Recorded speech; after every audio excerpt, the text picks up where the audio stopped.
Тэгээ Крисмас тэмдэглэх болгонд л нэг үг миний сэтгэлд айгүй хүрдэг байгаа. Тэр нь юу вэ гэхээр бид нар заримдаа ингээд Крисмас гэж явж байгаа яг гол утга учир айгүй мартцсан байж идэг те. Энэ бол Есүсийн төрсөн өдөр шүү дээ. Есүсийн төрсөн өдрийг бид нар тэмдэглэж байгаа. Гэтэл заримдаа бид нар ингээд маш олон өөр юмд анхаарал хандуулсаар байгаа. Есүсээ мартцсан байдаг. Тэгээ үүний маш том тод жишээ бол Санта Клаус шүү дээ. Өвлийн өвгөн буюу Санта Клаус гэдэг чинь өөрөө уг нь бол пастор хүн байсан юм байна. Санта Клаус чинь өөр нэртэй. Санта Клаус гэдэг чинь нэргүй өөр нэртэй. Тэгээд тэр чинь ингээ хүүхдүүд бэлэг өгдөг ингээд байж байгаа. Сүүл рүүгээ нөгөөдг нь бэлэгдэл болоод ингээд юу гэдгийг Есүсийн байрыг эзлээд Крисмас гэхээр Есүсийн загалмайг төсөөлөхөөс илүүгээр Санта Клаус улаан хувцастай өвлийн өвгөнийг л төсөөлөд идэг шүү дээ. Бид нар хамгийн их дурсах хэрэгтэй бол яг Есүсийн төрсөн өдөр юм. За сая хэллээд энэ өдөр биш байж магадгүй. Гэхдээ яг Есүсийн төрсөн өдрийг энэ дэлхий дээр ирж хүн болж бидний төлөө мэндэлсэн шүү гэдгийг бид нар дурсан санах өдөр юм аа. Тухайн үед хүртэл Есүсийг яг тухайн үед төрж явах үед хүртэл нэг зүйл болжсэн тийм. Юу гэсэн хэрэг хүн амын тооллого болжсэн. Маш завгүй үе таарсан. Бүх хүн завгүй байсан учраас Есүсийг төрүүлэх айл хүртэл олдог. Боддоо энэ дэлхийн аврагч эзнийг гэртээ төрүүлэх боломжийг тэр тухайн үеийн хүмүүс алдсан. Юу гэсэн үг вэ те? Юу гэдгийг тэр Юда овгийн тэрний хүү болох тэдний хүүгийн тэдний гэрт нь Есүс Христ буюу энэ ертөнцийн аврагч мэндэлжээ гэж бичигдэх Библиэлд нэрээ бичих тэр боломжийг тухайн үеийн хүмүүс алдсан байгаа байхгүй. Бэтлеhem тосон гэдэг чинь тухайн үед цөөхөн хүн байсан. За би тоог нь бол нарийн сайн мэдгүй нэгтэй бол 100-аар яригдахаар мянгаар яригдахаар тийм олон хүнтэй тосхон байгаагүй байхгүй. 100-аар яригдахаар тийм цөөхөн хүнтэй тосхон байсан. Тосхон буюу хот гэж бичээд байдаг боловч өнөө ерөөл тосхон шүү дээ. Тэгээд тэр жижиг суурин газрын тэдгэр хүмүүс 100 гэр бүл дотор Есүсийг гэртээ төрүүлэх боломж байсан гэж та нар боддоо. Та хэдэд яг энд байгаа энэ гэр бүлүүдэд Есүс Христ ингээд төрөх Есүс Христийг их барьж авах боломж байсан гэж та боддоо. Энэ хэр их хүндэтгэлтэй үүрэг вэ? Та бодоод үзтээ. Есүсийг өөрийнхөө гар дээр их барьж авах гэдэг хэр их хүндтэй үүрэг вэ? Энэ бол бүр гараа бараг насаар угаахгүй бах те. Энд чи Есүсийг ингээ их барьж авсан бараг ингээ гаранд нь мөргөхөөр үйл явдал واخгүй юу те. Ингээд гараа өргөөд ингээ явж явах ингээд гаранд нь мөргөө явж явах тийм үйл явдал واخгүй. Яг тэгэн те нэг бүхэл бүтэн denomination бий бол тийм хүндтэй үүрэг байгаа байхгүй. Тэгтэл ингээд зөвхөн тэр хүмүүс тийм муу хүмүүс ч юм уу тийм амар амиа удсан хуваагчилсан хүмүүс байгаагүй байхгүй. Ердөө л нэг зүйл завгүй байсан. Гэрэн дүүрэн байсан. Өөр хүмүүс дүүрсэн байсан учраас л Есүсийг оруулж чадаагүй. Тэрнээс амар муу хүмүүс байгаагүй байхгүй. Тэгээд та хэдийг харахаж гэсэн амар муу хүмүүс харагдахгүй л байна л да тий. Би ч гэсэн тийм амар муу хүн биш байх гэж бодож байна. Гэтэл завгүйгээс болоод ингээд Есүсийг мартчихад байдаг. Энэ үлрэл ч гэсэн амар завгүй үлрэл байдаг байхгүй. Тэгээд тий бид нар Крисмастэй бэлдээл ингээл манай 3 охин бол бөөм баяр. Энэ жил чи ямар олон Крисмас ороод байна л гэдэг. Альфад орж байгаа, юунд орж байгаа, Рейнжерт орж байгаа. Тэгэл амар баярлаад байгаа байхгүй. Гэтэл яг үндэ гол утга учираа бид нар айгүй мартсан байж байдаг. За тэгээд би саяхан гэрчлэлүүдээс маш гоё тааламжтай надад санагч. Энэ юу гэхээр яг инэрлийн үйлчлэлийн тухай. Надад амар гоё тааламжтай санагч. Тэгээд сүм цуглаанууд ч гэсэн бас яг ингээ гол үйлчлэлээ мартсан явж байдаг байхгүй. Тэ бид нар ингээ сүм цуглаан гэдгийнхээ хувьд бид нар бусдыг инэрх ёстой, бусдыг хайрлах ёстой гэдэг тэр үүргээ ингээ умартцсан явж байдаг байхгүй. Тэгээд хоорондоо үзээд байдаг те сүмийн дотоод зөрчил ингээл яваад гэр бүлүүд хүртэл тэгдэж штэ. Хоорондоо үдэлцээл байдаг. Эхнэр нөхөр хоорондоо үдэлцээл хүүхдүүдтэйгээ муудалцаал байдаг. Ингээл явж идэл яг манай гэр бүлийн гол зорилго юу юм бэ гэхээр бусдыг хайрлах, бусдад Христийн алдрыг харуулах гэдэг тэр үүргээ умартсан явж байдаг байхгүй. Тэгээ та бид нараа бид хоёрын хамт байгаагийн үүрэг юу нь яг юу юм? Гол зорилго юу юм? Би биенийхээ хэрэгцээг нөхөх биш шүү дээ. Бид хоёрын эв нэгдэл Бурхны алдрыг харуулах хэрэгтэй. Гэр бүлийн юу чинь тэр шүү дээ. Адам Ев хоёр анх бүтээгдээд тэ яах гэж бүтээгдсэн гэхээр Бурхны алдрыг харуулах гэж бүтээсэн. Тэ Манай гэр бүлийн бас одоо ерөөсө гол зорилго чинь бидний эвнэгдлээс Бурхны алдар харагдах хэрэгтэй. Гэтэл яг энэ зорилгоо мартцсан. Энэ зорилго маань ингээд бүр байхгүй болсон мэт. Яагаад тэгэхээр хоорондоо үзэлцээлээдэг, хоорондоо муудалцаалдаг, чи дэгдэг, би ингэдэг, би ингэсэн, чи тэгсэн, чи намайг хайрсангүй, чи намайг хүлдсэнгүй. Да гэсээр гоо нөгөө Бурхны алдрыг харуулах гэдгээ ажлаа мартцсан байж идэг байхгүй. Яг тэр шиг сүм чуулган ч гэсэн бид нар юу яах гэж хамт байгаа даа. Зүгээр цуглаж Бурхны үгийг сонсоод зүгээр цуглаж залбираад ингээд явж явах зорилготой биш штэ сүм. Сүм Бурхны алдрыг энэ дэлхийд харуулах хэрэгтэй. Амен. Гэтэл энэ алдрыг бид нар харуулахаа өндөө мартцсан байж байгаа. Дотоод энэ над руу ингэж харсан тэр өмнө говийн цуглааны хамгийн том асуудал тэр байлаа шүү дээ. Ингээд бид нар захианы хайрцаг явуулдаг гэсэн байхгүй юу? Тэгээ захианы хайрцагаар ингээд айгүй зарим нь гоёгоо захиа ирнэ, хайрын захиа ирнэ, зарим нь урамшуулсан захиа ирнэ, зарим нь гомдлын захиа. Чи ингээд бүтэнсээ өдөр цуглаанд ирэхдээ хаалгаар орж ирэхдээ надтай мэдлээгүй. Чи маш бардан болсон байна. Би чамд гомдсон. Би хариуг нь чинь. За намайг уучлаарай. Би бардан цаг гаргасан байна. Намайг уучлаарай. Бичээд захиан яаж. Айгүй хэцүүс. Тэгээд иймэрхүү шалтгаануудаас болоод бид нар ингээ гол зорилгоо мартчихад байдаг байхгүй. Израиль үндэстний гол зорилго яг юу вэ? Тэгэхээр энэ үндэстэн энэ дэлхий энэ бүх үндэстэнд Бурхны алдрыг харуулах гэсэн байхгүй. Авраамд Бурхан тэгж амжаас та нар те чиний үр өдөм чинь далайн элсний ширхээс олон болно. Энэ тэнгисийн одоос олон болно. Тэгээд энэ дэлхий дээр миний алдрыг ингээд харуулах болно гэдэг амлалт байхгүй. Израиль үндэстний гол зорилго ерөөсөө тэр байсан. Гэтэл тэд нар үүнийг хийгээгүй хоорондоо зөрчилдсөн, өөр үндэстнүүдтэй холилдсон. Яг тэр Бурхны даалгаврыг ерөөсөө хийгээгүй. Ингээд буруутсан. Сүм чуулган болохын хувьд бид нэр гол даалгавраа хийж явах хэрэгтэй. Би тэгээд энерлийн үйлчлэлийн тухай сонсоод маш их баяртай.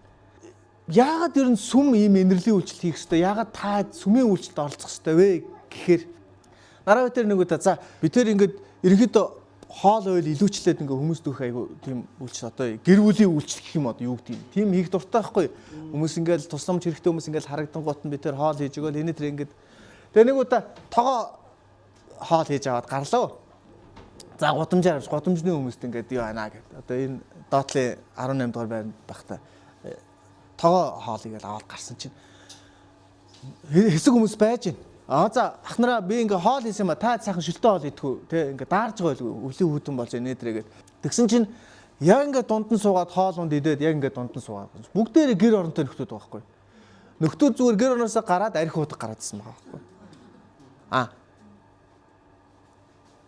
яг байгаа онж олж очино гэдэг чинь бас нэг ажил байхгүй энерлийн үйлчлэлийг хийхэд гарууд бол гэртээ сайхан хоолоо ичээл за гарч сайхан архив игээд гарч ирдэг нөхдүүд төр би ингээ хоол орж очих юм шаардлагагүй байгаа. Гэтэл манай сүм юу хийж яах гэхээр бид бүгдд ингээ үйлчлэх хүмүүсийг ингээ бэлдээд таниад олоод өгж байгаа. Энэ бол маш аз завшаантай хэрэг байхгүй. Тэгээ энэ завшааныг ашиглаад та яг ингээ Есүсийг эргэж очих, Есүст хоол өгөх яг тэр боломж бидний өмнө нээлттэй байгаа. Энэгээр сүмийн үйлчлэл онцлогтой. Тэрээс бид нар ингээ хуваар юм хийж болно л да одоо оролдож үзэж болно. Би хэдий одоо ингээд оролдож үзээд за сүмийн үйлчлэлийн чинь ерөөсө гол зорилго нь энэ юм биш дээ. Бид нар нийтээр үйлчлэнэ гэсэн энэ юм биш дээ гэж ойлгож авчихсан байхгүй. Тэгэхээр та энэ сүмийнхаа үйлчлэлд энэ энерлийн үйлчлэлд маш идэвхтэй оролцоорой. Тэ маш хэцүү хатуу амьдралтай хүмүүс байгаа шүү дээ. Тэгээд бид нар тусалж явах хэрэгтэй. Христчин хүмүүсийн хувьд бид нар үүнийг эзээш мартаж болохгүй. Одоо Христ итгэлт хүмүүсийн хувьд бид нар бусдад туслах энерл гэдэг зүйлийг хүмүүст өгөх хизээч мартаж болохгүй. Тэр ядуу хүмүүс, тэр тусламж хэрэгтэй хүмүүс бид нар туслах ёстой болохоос тэдийг шүүх ёсгүй. Энийг би дахин давтан хэлье. Заримдаа ийм сургаал орж ирдэг, буруу сургаал шүү. Тэр хүмүүс чинь залхуудаа тэгж байгаа юм. Тэр хүмүүс чинь арчаагүйдээ ингэж амьдарч байгаа юм. Гараад ажил хийх нь яасан юм? Монголд ажил хийх боломж зөндөө байна. Ба битгий энийг сонсоорой. Бидний үүрэг юу вэ гэхээр туслах шүү. Тэгээд Тэнгэрийн улсад бидэрт шагнал нэмэгдэж байна. За ингэж ярихаар та битгий буруугаар ойлгоорой. Энэ бол яг Библиэлд байдаг зүйл шүү. Та нар энэ дэлхий дээр эд баялаг битгий хураа. Харин Тэнгэрт эд баялаг хураа гэж хэлсэн байдаг. Бид нар яаж хураах юм гэвэл яг энэ энерлийн одоо инэрлийн үйлчлэл хийснээр бид нар Тэнгэрт өөрсдөндөө эд байлаг хураана. Бусдад өгснөөр, бусдад тусалснаар, бусдыг хайрласнаар, үйлдэл хийснээр яг инэрснээр бид нар Тэнгэрт өөрсдөндөө эд байлаг хураах юм аа. Амен. Мэргэн хүн гэж ямар үнийг хэлэх вэ? Алсын хараатай үнийг хэлнэ гэж. Тэгвэл алсын хараа гэж юу хэлэх юм бэ? Энэ дэлхий дээр байгаа таны амьдрал, та амьдралдаа ямар зорилго тавьсан бэ? Тэрэндээ хүрэхийг хэлэх үү? Үгүй. Энэ дэлхийн амьдралаас бүр цаатахыг харж байгаа тэр харааг алсын хараа гэж хэлнэ. Тэр нь ямар хараа юм? Бид нар энэ дэлхий дээр энэ биеийг орхиод өгснийхаа дараа бид нар хаана очих вэ гэдэгтээ санаа тавьж байгаа. Энэ бол жинхэнэ алсын хараатай юм аа. Амен. Та ямар зорилготой вэ? Таны амьдралын зорилго юу вэ? Та юу хийх ёстой вэ? Би өстой ийм хүн болно, ийм лаг хүн болно. Үүнийг алсын хараатай хүн гэж хэлэхгүй. Би өгснийхаа дараа хаана очих вэ? Би өгснийхаа дараа хаана очиод энэ дэлхий дээр яаж амьдрсан тэр хураасаа өрөнгөө хэрхэн хэрэглэх вэ гэдгийг яг одоо та шийдэх ёстой. Үүнийг мэргэн хүн, үүнийг алсын хараатай хүн гэж хэлнэ. Тийм учраас би та бүхнийг яг сүмийнхаа инэрлийн үйлчлэлд үнэнхээр идэвхтэй оролцоосоо гэж хүсэж байна. Амен. Үнэнхээр идэвхтэй оролцоорой.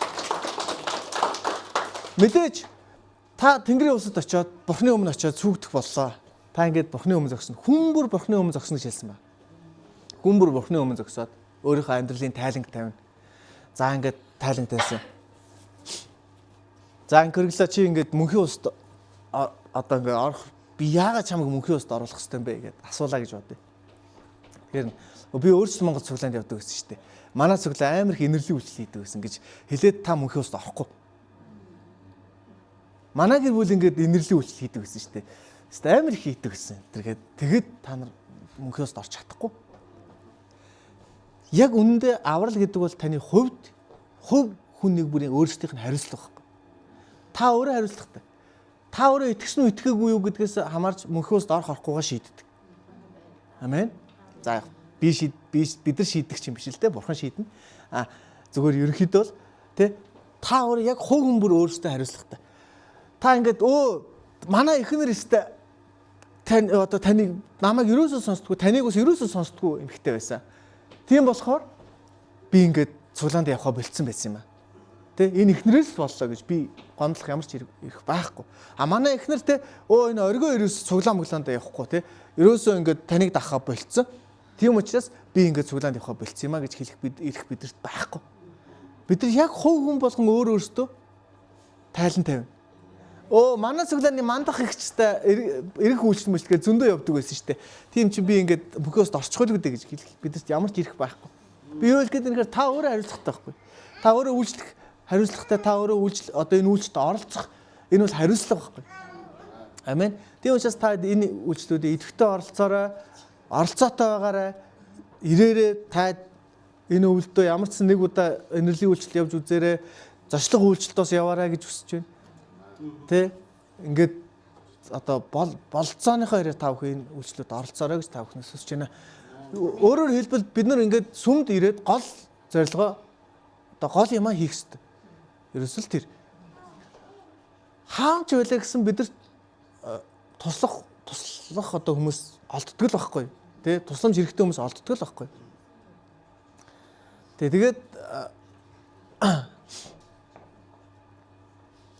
Тэгэхээр та бүхэн өөрсдөө яг хувьдаа шийдвэр гаргаад энэ үйлчлэлд оролцоорой. Тэгээд таны сэтгэл санаа ямар байна?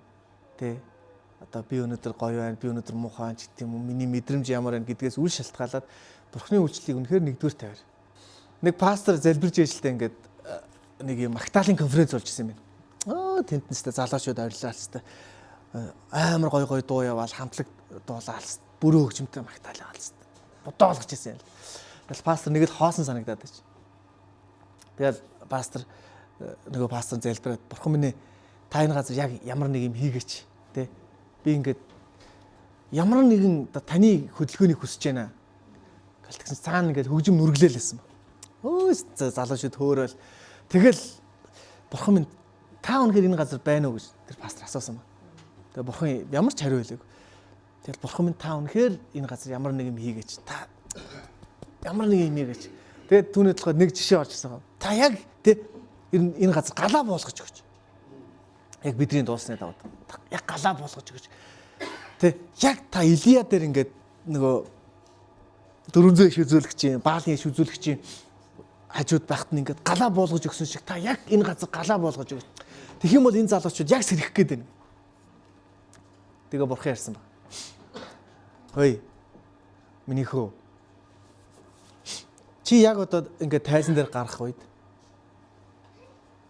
энд хэдэн мянган залуучууд намайг магтахад бэлэн одоо тий одоо намайг ингээ магтаж байгаа, намайг ингээ дуулж байгаа хэдэн мянган залуучууд чиний өмнө байна. Би энд юу хийх юм бэ? Харин Илия 400 иш үзүүлэгчийн урд байхад ямар нөхцөл байдсан гэж бодоод үзчихсэн. Тэгээ бодоод үзсэн чинь Илияг бүдэрхэл юм бол алхад бэлэн 400 иш үзүүлэгч байсан байхгүй. Тэр газар хизээч Яавыг магтсан 400 иш үзүүлэгч байгаагүй. Баалыг магтсан Илияг хазгаа гიშгэхэд л алхад бэлэн 400 Баалын иш үзүүлэгч тэр газар байсан байхгүй. Тэр дунд бурхан галаа болгосон. Харин энэ итгэгчдийн дунд би гал болохгүй гэж бурхан хэлсэн. Тэгэхээр яг тэр инэрлийн үйлчлэл хийж байгаа тэр газар яг таны одоо оролцох тэр газар бурхан галаа болох болно.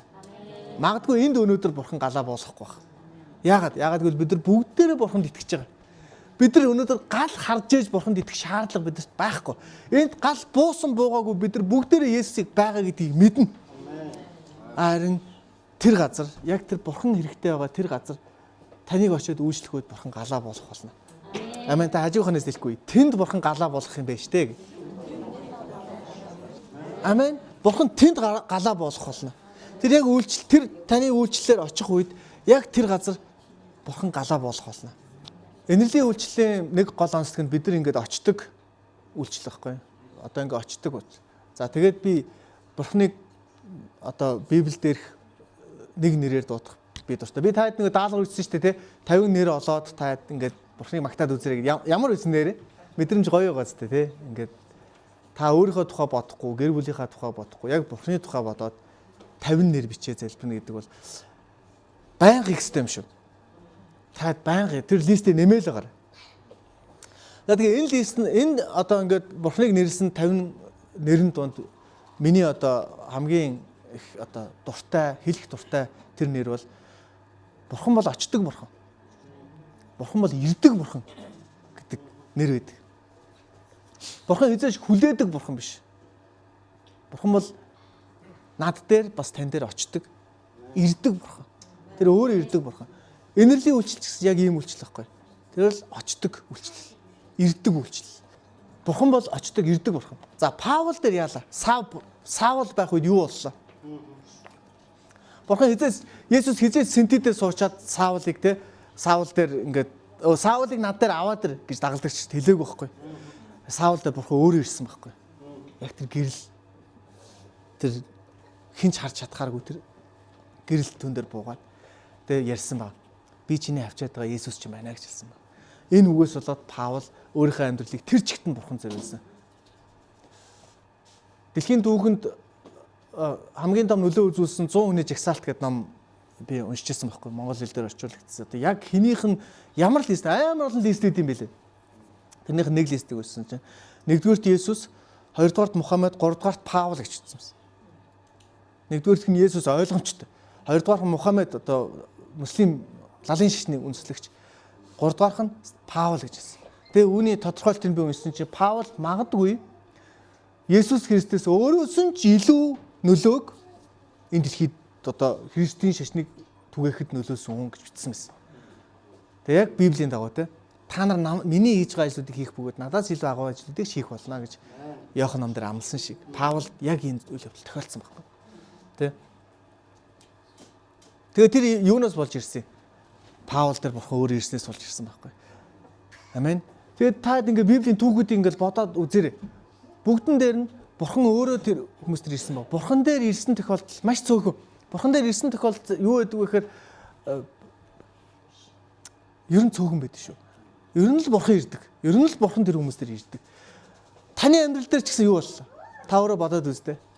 Яг бид нар өөрсдөө бурхан дээр ирсэн хүмүүс байна. Бурхан бидэн дээр ирж ирсэн шүү дээ, тэ? Бурхан бид нар дээр өөрөө ирж ирсэн баг. За тэгээ Яаковын түүхийг Хэдлээ хаалцъя. За Эхлэл номын 27 дугаар бүлгийг гаргая. 27 дугаар бүлэг дээр яг эцсийнх нь юм байгаа. Энээс өмнөх түүхийг би ингээд товчхон яриад байгаа. За Исаак, Авраамийн хүү Исаак 2 хүүтэй болсон байгаа. 2 ихэр хүүтэй болсон. Яаков, Исав гэдэг 2 нэртэй. За тэгээд 2 хүүхэд нь анх төрөх үед нь Бурхан Исаакийн эхнэр Ребекатай ярьсан баг. Юу гэж ярьдаг вэ гэхээр дүү нахаасаа их агуу болох болно. Би дүүгийн өрөөх болно гэж хэлдэг. Бүр ихийн хөвлөд байхад нь Ребека мэдчихсэн. Дүү нь ямар ч зүйл өрөөгднө гэв. За тэгээд Исав төрөөд Яаков төрсөн буюу Яаков дүү нь болж таарсан. Тэгээд Бурхан одоо Яаковыг өрөөнө гэдгийг Ребека мэдчихсэн баг. Тийм үү? Агуу өрөөх болно гэдгийг Ребека мэдчихсэн. За тэгээд хэсэг хугацаа өнгөрсөн. Хэсэг хугацааны дараа 2 хүүхэд том болсон. Исаак юм харж чадхаа байсан. Сохорсон байгаа. Өвгөн болоод. За тэгээд Исаак за би хүүхдүүдэд өрөөнө. Одоо миний өрөөлөө хэлэх цаг болчих гээд. За өрөөе гэдгсэн баг. Энэ үед Ребека сандарсан баг. Хүүе энэ өрөөлөө чинь Исав авах гэдэг. Яаков биш Исав авах гэдэг. Тийм учраас Исавыг анд явцаагуур нь Яаков ус өмсүүлээд тий. Тэгээд ямааны шил хийгээд авчаад өгдөг. Ребека нэг юмыг мартсан баг. Ууган хүүгийн өрөөл чухлуу, Бурхны өрөөл чухлуу гэдгийг мартсан байсан баг. Ууган хүүгийн өрөөл гэдэг яг үндэ юу юм? Ууган үгийн өрөөл гэхгүй. Магадгүй хөрөнгө өвлж авах л өрөөл байсан баг. Магадгүй Исаакийн хөрөнгийн за нэг 80% авах байсан баг. За арайчтай тэг хүүдээ нэг хөрөнгө өгөхгүй, үлдээлгүүдээ гэдэг 20% нь Яаковт, 80% нь Исавт ирэх байсан баг. За тэгээд хэсэг хугацааны дараа хэрвээ саяын үйл явдал болоогүй л штэ. Хэсэг хугацааны дараа Яаков тэртээдэргүй Бурхны өрөөлөөр баян болоод тэртээдэргүй Бурхны өрөөлөөр 12 хүүхэдтэй болоод тэртээдэргүй Бурхны өрөөлөөр Израилийн өвөг болох л байсан баг. Ууган хүүгийн өрөөлөөс юу ч хамаарахгүйсэн байхгүй. Тэгсэн чинь Ребека юу гэж утсан гэхээр энэ ууган хүүгийн өрөөлөл гол өрөөл. Энэ ууган хүүгийн өрөөлөл Яаковт байхгүй бол би тэр өрөөлөө алдлаа гэж бодоод тэр өрөөлийг залдиж авсан баг. Бидний амьдрал дээр ийм зүйл бас маш их тохиолддог. Бурхан өрөөнө гэж хэлчихэд байдаг. Бурхан ингээл чамайг өстэй агуу болгоно л гэж хэлчихэд байдаг. Чамайг чиний амьдралыг өрөөнө гэж хэлчихэд байдаг. Хүмүүс болохоор энэ өрөөл чи ингэж л ирэх бах гэж дайраад байдаг тий. Энэ Бурханы өрөөл чинь энэ л ах гэж буруу замаар дайраад байдаг байхгүй. Үгүй чи наадхаа орхио би чамайг өрөөх болоо гэж хэлээд байхад амьдралдаа тавихгүй юм заримдаа байгаад байдаг. Амен. Тэр тийм биш.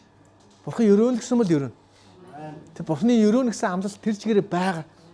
За тэгээд энэ үйл явдал болоогүй бол ингээд амьдрал ямар байх вэ та төсөөлөд үзтээ. Тэ Яаков Исав хоёрын үйл явдал маш өөрөөр бичигдэх боломжтой байсан байгаа зү. Хоёр ах トゥ хоёр хагаралт галбгүй байсан. Яаков тийшээ зүгтах шаардлагагүй болох байсан бах. Тэ за магадгүй эхнэрээ аав гэдээ явуулах л байсан бах л да. Яг энэ үеийн нөгөө нэг эхнэр авах соёл их сонин тэ ээжийнхаа талын одоо үеэлүүдээс ч юм уу ээжийнхаа талын цусан төрлөөс ингэж эхнэр авдаг байсан байгаа гэдэг мэдхгүй. Одоо хүртэлхтэй зарим нөгөө лалын шинтэй улсууд ингэж авд ээжийнхаа талаар сууд юм л. Тэг яг ээжийнхаа талаар цус ойртдаггүй аавынхаа талаар цус ойртдаг гэж бас ярьдсан байлээ. Тэгээд сайн мэдхгүй гэж ярьдаг. За тэгээ ямар ч сан одоо ээжийнхаа ах дээр очиод охиныг аваад суух байсан байх те. Тэгээд Лабанд тэгж 14 жил зарслаа. 20 хэдэн жил зарслагдаач уу гүүч үү тэгэл ер нь ирэх байсан байх. Ингээд түүх маш өөрөөр бичигдэх боломжтой байсан. Гэтэл Ребекагийн тэр нэг үйлдэлээс болоод энэ түүх шал өөр болчих. За тэгээд мэдгүй яагаад ингээд одоо ингэж ийм амар хэцүү замаар явах хэрэгтэй байсныг мэдгүй. Бидэрт сургамж өгөх гэж ийм зүйл болсон юм а гэж Библиэр бас хэлсэн байдаг. Еврей номдэр хэлсэн байдаг. Яагаад Бурхан тэднийг алахыг зөвшөөрсөн юм бэ? Яагаад гэвэл та нарт өнөө үеийн биднэрт сургамж болох гэж энэ бүх зүйл эднэрт тохиолдсон юм а гэж хэлсэн байдаг. За тэгээ Яаков аавыгаа залддаг байгаа. Аавыгаа залдаад Ребека хэдийгээр буруутай боловч Яаков ч гэсэн үнэхээр буруутай байхгүй. Хүү чи яг миний хүү Исав мөн үү гэж тийм ээ аваа би Исав байна гэж хэлдэг. Хэрвээ зөв шударгыг дагдаг, зөвийг хайрладаг Яаков байсан бол үгүй аава би Яаков байна, намайг уучлаарай гэж хэлэх боломж түүнд байсан. Гэвч тэр хоёр удаа хэлдэг. Тийм ээ аава, би таны хүү, ууган хүү Исаак байна гэж хэлдэг. За ингээд Исаак харж чадахгүй мэдрээд үнэрлээд за тэгээд өрөөж өгдөг. Ууган хүүгийн өрөөлөөр өрөөдөг. За тэгээд Исав ирсэн ирээд аав дээр хүү над өрөөл байхгүй хүмүүс чинь над байхгүй. Боддоо. Дэлхийн энэ орчлонгийн бүх хүнийг өрөөх чадвартай Бурхны тэр агуу өрөөлийг ганцхан хүн өрөөх Исаакийн нэг муу ганцхан өрөөлөөр сольчиж байгаа юм. Яаков. Ердөө ингээд сольчиж байгаа. Тийм бааз Исаак зөвхөн ганцхан л хүн өрөөх чадвартай байсан байгаа байхгүй. Түүнд ганцхан л өрөөлийн боломж байсан. Бурхан хэлсэн багтаа тааш яст нэг л хүн өрөөн шүү. Би чиний өрөөснийг өрөөн, хараасныг хараа. Тэгэл өрөөсөн баг. Тэгээ би надад дахиж өрөөл байхгүй гэж хэлсэн баг. Гэтэл Бурханд ямар их өрөөл байгаа. Исав Яаков хоёрт хүрээд илүү гарна. Тэр байтугай биднэрт өрөөл өгөх тийм чадвартай, тийм агуу Бурханы өрөөлийг Исаакийн нэгэн шиг өрөөлөөр сольж байгаа байхгүй. За тэгээд энээс болоод Яаковын амьдралд сайн сайхан зүйл нэгч болоогүй. Энэ өрөөлөөс болоод Яаковын амьдралд сайн сайхан зүйл нэгч болоогүй.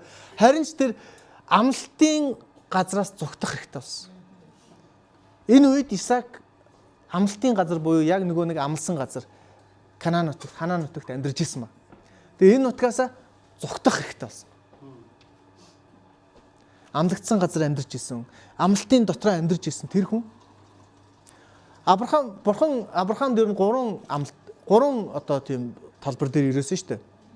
Газар нутаг үржиж олон болох. Ямар ч сан газар нутаг нь тэр үед амлалтан дээр бэлдсэн байхгүй. Яг Авраам, Исаак гэдэг яг тэр Бурханы өгнө гэж амласан тэр газар амьдарч ирсэн. Тэгээ энэ тэр өрөөлийг булааснаас болоод амлалтынхаа газраас хүртэл зогтох хэрэгтэй болсон байна. Тэгээ бидний амьдралд бас ийм зүйл тохиолддог байхгүй. Тэгээ бид нар өөрсдийнхоороо явснаас болоод бид нар өөрсдийнхөө нүдэнд сайн гэснийг хийснээс болоод тэр амлагдсан тэр байр сууриасаа явах үе заримдаа гардаг. Амен. За тэгээд 27 дугаар бүлэг дээр ингэж байгаа. 27-гийн 41-ээс ахгуулаад ингэж байгаа. Эцэг нь Яаковыг өрөөсөн тэр өрөөлөөс болж Исав Яаковыг үзэн ядав. Эцгийнхаа төлөө эмгэнэх өдөр ойрхон ирж буй учраас би дүү Яакова ална гэж тэр өөртөө хэлжээ. Одоо яг нэг Каин Абель хоёрын хараал энэ хоёрын дээр ирсэн байгаа тийм ах トゥ хоёр бие биенийг алдаг.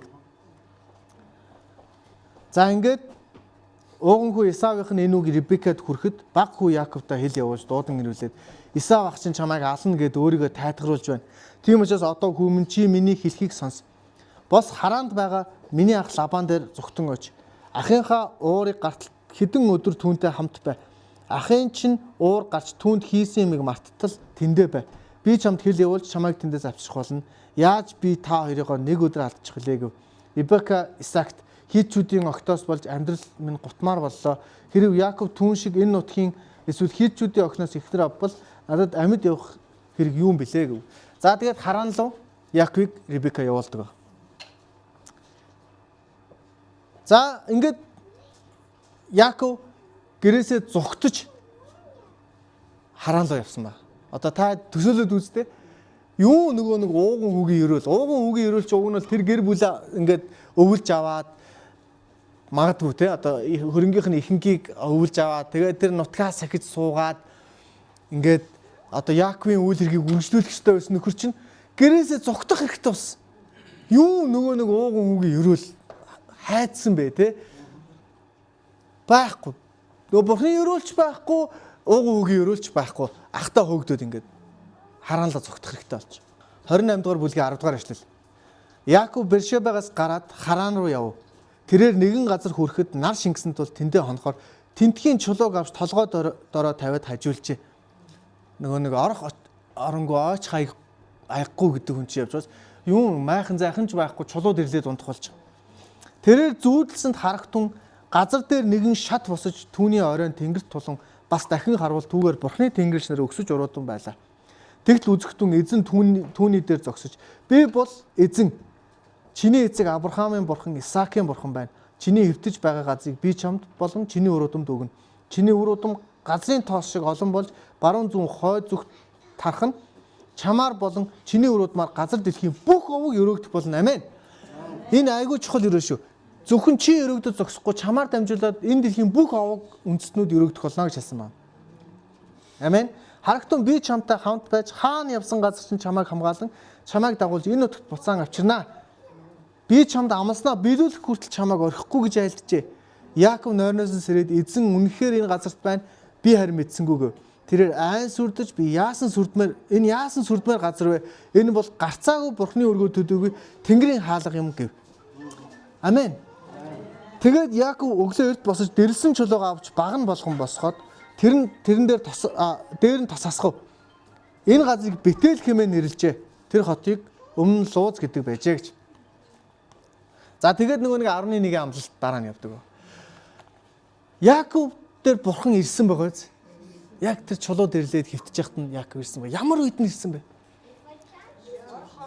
Ор хоронгоо ооч хаяггүй гэрээсээ зүгтаацсан ахтаа алуулах гээд явж явах яг тэр үед нь эзэн түн дээр ирсэн байхгүй. Эзэн түн дээр ирээд түүнд өгөх байсан тэр ёроолоо өгсөн байхгүй. Эзэн түнд ямар ёроол өгөх байсан бэ? Би Авраамийн бурхан, Исаакийн бурхан байна. Чиний үр удам чинь 4 зүг 8 зүгс тарах нь. Тэгээд чи үр удмаар дамжуулаад энэ дэлхийн бүх овог хотыг өрөөгдөх болно гэсэн тэр агуу ёроол байсан байхгүй. Энэ ёроолыг ууган үгийн ёроолоор солилцсон л байхгүй. Амен. Бид нэр ерөөсөө ингэж болохгүй. Эзэн бидэрт ерөөхөр шийдсэн, эзэн биднийг ерөөхөр сонгоцсон байгаа. Энэ ёроолыг та ууган үгийн ёроолоор битгий солиорой. Амен. Эзэн ёроол гэсэн бол ёроодгоороо ёрөөсөн. Яаков гэм нүгэлгүй цэвэр ариун шудраг гайхамшигтай байсан учраас өрөөгдөөг. Яаков ямар нэгэн байдлаар те одоо бид нар ингээд нэг сайн Христ итгэгчээр ямар хүнийг хэлэх вэ гэдэг хэдлээ нэг 4-6 гаргая л та те. Цуглаандаа тогтмол явдаг. Өөр яах вэ? Идэвхтэй үйлчлдэг. Тэ илгээлтэнд явхад бэлэн Цонжингийн дагалдагчийн сургуулийг дүүргэсэн гэлээ. Сургуулийн рекламад байхгүй. За тэгээд үйл зөнгөө үйлчилж яадаг, өдөр шөнөгүй үйлчилж яадаг те. Тэгээд ингээд бид нар олон тодорхойлолт гаргаж болно. Гэвч ёроолийн гол шаардлага юу юм бэ? Энэ эзнээс хамаард юм аа. Эзэн ёроохоор шийдсэн бол ёрөөдөг. Эзэн таныг ёроо гэсэн бол ёрөөдөг. Би энэгээр юу хэлэх гээд байна гэхээр та гэм нүгэлгүй ариун байлаа гэд нэмэргүй гэж хэлэх гээгүй.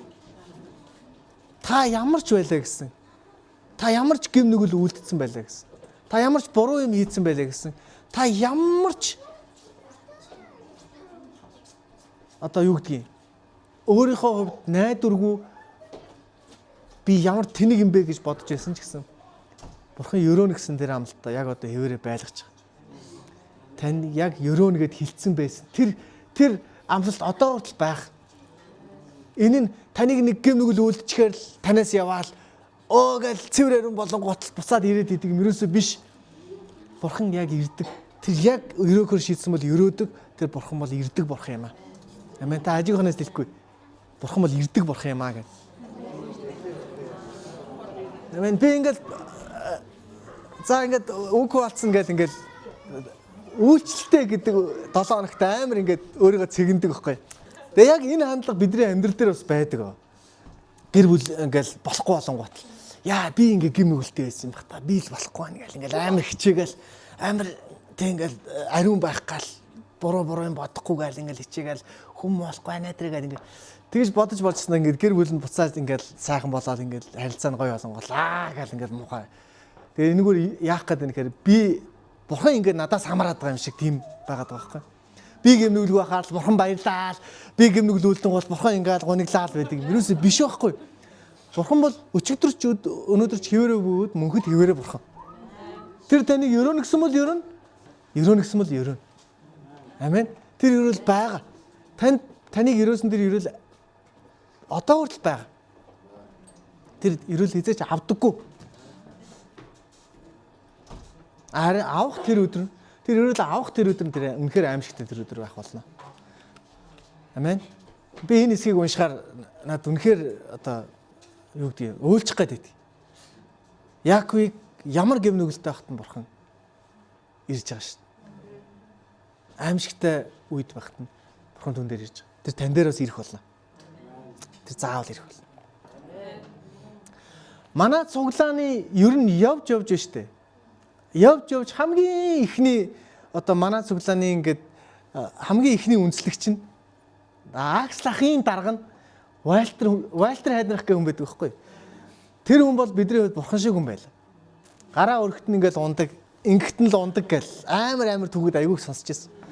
Тэгээ Вальтер Хайдрах яаж аврагдсан бэ гэдэг номыг ингээд уншаад түүхийг уншихаар хар тамхи татцсан бааранд байж хат нь ариун сүнс ирээд тэр хүн Есүс хүлээж авсан байдаг байхгүй. Тэгээд Вальтер номон дээр юу гэж хэлдэг гэхээр тэр намайг тийм газар байх тэгж аварч чадсан юм бол тэр бусдыг ч гэсэн хаач байлаа гэсэн тэр ирж аварч чаднаа гэж хэлсэн. Яг Библиэлд гарсантай адилхан байхгүй. Саул ямар үедээ аврагдсан бэ? Зам итгэж нарыг аландаа би та нарыг гээд зөвшөөрөл авцсан, сэлмээ агсцсан, цэрэг агсцсан явж явахдаа эзэнтэй аврагддаг байхгүй. Тэгэхээр таны нөхцөл байдал яг юу вэ? Тэ та ямар нөхцөл байдал одоо байна? Эзэн тань дээр ирэх болно. Эзэн тань дээр ирэхэд ямар ч асуудал байхгүй. Саад болж байгаа юу ч байхгүй. Тийм учраас та эзнийг ирэхийг хүлээгээрэй. Мөн эзэн лөө та ирээрэй. Амен. Амен. За Яаков ингээл үнэхээр сэтгэл нь хөрсөн багтахгүй те. Бурхан түн дээр ирсэн. Бурхан над дээр ичлээ штэ. Ямар гоё юм бэ? За тэгээд цаашаа явсан баг. Лабан дээр очиод манай хүн зарцлагдаад хоёр эхнэртэй болоод хэд хүүхдтэй болоод ингэ явж идэг байгаа. За тэгээд бас буцаад нутг руугаа явахдаа бас нэг зүйл юу болсон бэ гэхээр Лабанаас зүгтөх ихтэй болсон. Йоо амар сонирхолтой амьдралтай юм байна тий. Зөвхөн ахаасаа зүгтаад Лабан руу явсан. Одоо Лабанаас зүгтаад буцаад ах руугаа явах хэрэгтэй болсон. За энэ одоо тийм ахуйн хэрүүл болсон байгаа тий. За одоо чи ингээ манай аавын одоо хамаг хөрөнгийг авчлаа штэ энэ дээрээ нөгөө Лабаны хүүхдүүд нь гомдсон байгаа. За тэгээд зүгтаагаад явсан байгаа. За тэгээд 30 дугаар бүлэг дээр очиод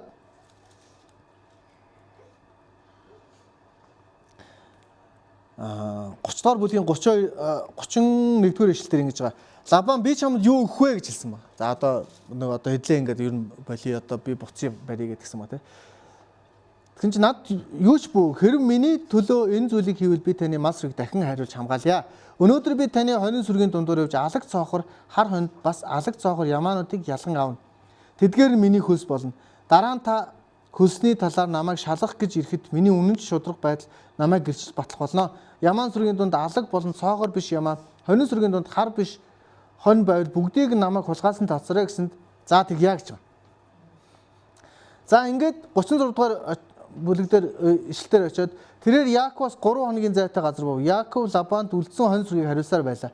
Яаков бургас гүйлс уянгат модны залуу ногоон мөчрийг аваад хальсыг нь хуулан цагаан сууд гаргажээ.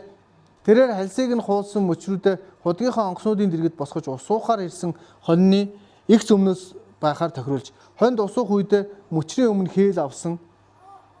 Тэдгээр хонд алаг ирээн цоохор хург гаргажээ. Яаков хургнуудыг ялгаж Лабаны хонин сүргээс алаг хар зүсмийн хондыг Лабаны сүргийн нөгөө талд нь ялгав. Өөрийнхөө сүргийг Лабаны сүргтэй холилдуулгүй тусгаарлав. Тарах хүчтэй хонд хээл авах үед Яаков сүргийн өмнө онгоцонд нөгөө мөчрөө тавьж эдгээр хонд мөчрийн дэргэд хээлтдэг байжээ. Харин хонд нь тарах хүчгүй байвал нөгөө мөчрөө тавьдаггүй байв. Ингээд тарах хүчгүй хон Лабаных болж тарах хүчтэй хон Яаковыг хулжээ. За нөгөө нэг залтай нөхөр чинь дахиад хадам эцгээ залдиж байгаа байхгүй.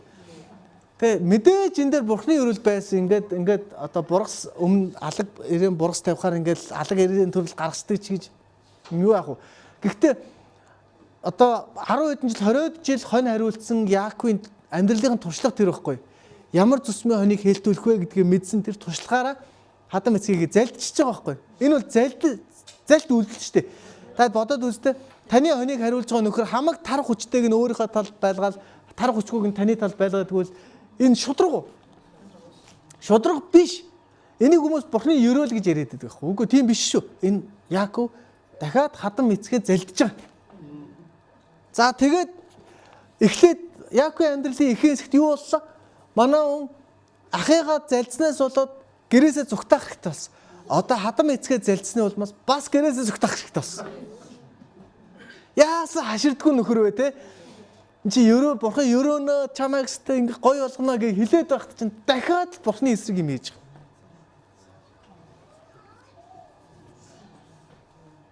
За ингээ 31 дэх бүлэг дээр Яаков Лабанаас зогтож байгаа. За зогтаад Лабан аз болж бурхан Лабантай ярьдаг байгаа те. За чи Яаковд битгий хүрээрээ би түүнийг ерөөсөн шүү гэд Лабан ирээд тэрээр гэрээ хийдэг байгаа. Ингээ 32 дугаар бүлэг дээр 32 дугаар бүлгийн 22 дугаар эшлэлээр тэрээр шүн босч хоёр эхнэр, хоёр шивгчин 11 хүүхдэд дагуулan Ябак гармаар гол гарчээ. Яаков тэднийг дагуулan гол гараад дараа нь өөрт байсан болгоноо гаргажээ. Яаков ганцаараа үлдсэн бөгөөд нэгэн хүн Яаковтай үүр зайтал бариллаа. Тэрээр Яаковыг дийлж чадахгүйгээ үзээд түүний түнхрүүн цохив. Түүнтэй барилж байгаад Яаковын түнх ингэж мултаржээ. Мөнөөх нь үүр зааж байгаа учраас намайг явуул гэсэнд Яаков намайг өрөөхөөс нааш би таныг явуулахгүй гэжээ. Тэгээд тэр хүн чиний нэр хэмбэ гэж асуусанд тэрээр Яаков. Тэр хүн үүнээс хойш чамайг Яаков гэхгүй харин Израиль гэж нэрлэх болно. Учир нь чи бурхантай бас хүмүүстэй тэмцэлж илүүрхлээ гэв. Яаков та нэрээ хэлээд шиж гуйсан тэр хүн чи яагаад миний нэрийг асуугаад байгаа юм бэ гэж хэлээд тэнд Яаковыг өрөөжээ. Тэгээд Яаков тэр газрыг Пенел гэж нэрлээд би бурхантай нүүр нүрээ уулзсан боловч ам голтойгоо үллээ гэв. Яаков Пенуэлээр өнгөрч байхад нар гарчээ. Тэрээр түнхнээсээ болж доголж яв. Тэр хүн Яаковын түнхнийхэн шүрмсийг цогсноос болж Израильчууд өнөө хүртэл гуйны шүрмс иддэггүй билээ гэж. Амен. За ингээд бурхан Яаков дээр хоёр дахь удаага ирж байгаа. Яг ингээл бурхан Яаков дээр ирэхгүй байх боломж байсан шүү дээ. Гэтэл тэр ирсэн түүнд бас барилдах боломж өгсөн. Тэгээд Яаков түүнтэй тэмцэлдсэн, барилдсан. Тэгээд та намайг ерөө. Би таныг ерөөхөөс намайг явуулахгүй гэж хэлээд бурханаар өрөөлгөөд зүгтэж явах та. Хатан эцгээ залилчаад зүгтэж явах та тэр бас бурханы өрөөлийг дахин авсан байна. Харж гэнэ үү? Бурхан бол ирдэг бурхан. Бурхан ерөөсөө биднийг орхидоггүй. Бурхан хизээж биднийг та нар над дээр ирвэл болов гэж хэлдэг бурхан ерөөсөө биш. Бурхан бол биднэр дээр ирдэг бурхан юм аа. Амен. Хажуухаа хэлэхгүй. Бурхан бол ирдэг бурхан юм байна. Бурхан бол хүлээдэг бурхан биш. Бурхан бол ирдэг бурхан. Тэгээ өнөөдрийн гэрчлэл болоод өнөөдрийн энэ үг их таарж байгаад би баяртай. Би чигдрээс сурч чигдрээс хойш бурхан би юуны тухай ярих хэрэгтэй гэж маш их бод. Бурхан чуулгандаа энэ үгийг хэлж байна. Бурхан бол ирдэг бурхан. За энэ дээр бас нэг би юм хэлмээр байна. Яаков ингээд нэг хүн явж исэн чинь тэр хүнтэй ингээд та намайг ерөө. Та л намайг ерөөхгүй бол одоо ингээд би таныг явуулахгүй гэж шүнжэнгөө тэм. Түүнийг хин гэдгийг мэдхгүйгээр тэгж тэмцэлдсэн байгаа те. Тэгээ инэрлийн үйлчлэлээр та ингээд та үнэхээр яг жинхнээсээ тэнгэр элчийг хоолсон байвал та яах вэ? Тэ та танихгүй, та мэдхгүй. Тэр үнэ хизэж хараагүй ч магадгүй. Та очиод хооллох үед үнэхээр тэр тэнгэр элчийг хоолсон байл яах вэ? Еврей номдэр хэлсэн байгаа. Зарим нь тэд нар бусдад энэрэнгүй хандснараа тэнгэр элч нарыг хоолж ирсэн юм а гэж хэлсэн байна. Амен. Тэгэхээр би үнэхээр чуулганаа уриалж байна. Бурхан бол ирдэг бурхан. Бурхан тань дээр ирдэг бурхан. Та хэн нэгэн дээр очихдоо яг тэр бурханы харийг аваад очих цаг одоо болцсон гэж би хэлмээр. Амен. Та өөрийнхөө асуудлыг бүгдийг мартаарай. Та ямар асуудалтай байна? Өвдөж байна уу? Гэр бүл ийм байна уу? Өртөө байна уу? Бүх асуудлыг мартаад эзэнд үйлчлэх цаг гаргаарай. Эзэнд үйлчлэх цаг гаргаарай. Энэ болохоор зөвхөн ирээд сүмийнхаа шалыг угаах тухай энэ үйлчил мөн ирээд сүмийнхаа үйл ажиллагаанд туслах тухай яриаг энэ мөн үйлчил мөн гэвч та гараад тэр айлуудад нэг очаараа энерги үйлчлэлд оролцоорой гэж та бүхнийг уриалж байна. Энэ бол Крисмсийн энэ үлрэлийн хамгийн чухал зүйл шүү гэж та бүхнийг хэлмээр байна. Есүсийг санд дурсах нь, Есүстэй хамт байх нь, Есүсийн хүмүүст үйлчлэх нь энэ Крисмсийн энэ цаг үеийн энэ үлрэлийн гол зүйл юм шүү. Амен.